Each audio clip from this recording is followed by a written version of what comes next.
6:34, we are tracking this developing story, illegal immigration. The SB 1070 hearings happening in Phoenix yesterday. Meantime, our Attorney General was in our nation's capital yesterday testifying on illegal immigration. Attorney General Terry Goddard joining us live via phone this morning from D.C. And you know, Mr. Goddard, if you're opening the paper, the Washington Times specifically, in D.C. this morning, well, you don't even have to open it. You'll notice the front page is of the situation happening here in Arizona. So this is an issue that has polarized the entire country.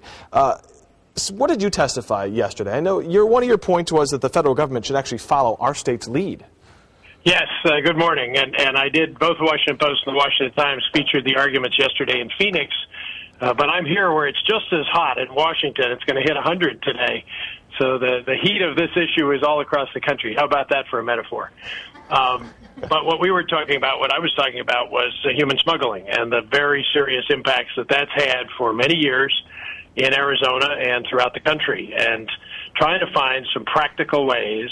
At least Congress seems to be trying to find some practical ways to step up the pace, to do more. And I had some advice for them, which was basically that they follow what Arizona has been doing for the last 5 or 6 years in identifying the illegal money that's going across the border. Well, and some people might say, I don't get it. You're against SB 1070, but at the same time you're saying the federal government should do what we're doing. How does that work?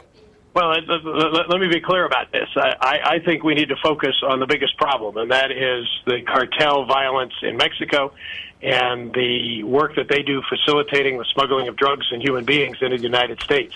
That's my singular focus. And I think the federal government needs to do more. I think Arizona can do more if we put a big effort behind that. 1070 has absolutely nothing to do with border security. It doesn't do a thing to stop border crime, and that's why I think on policy basis it presents problems. We could do better, and we should be focused on solving the crimes. Okay, we're out of time here. Do you think it's going to go into effect next week?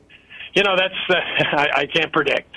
Frankly, I wasn't there for the arguments yesterday, and I read the accounts of them. It sounds like an educated guess was maybe, maybe not. Yeah, we'll watch and see. Terry, thank you for joining us this morning. We appreciate your input.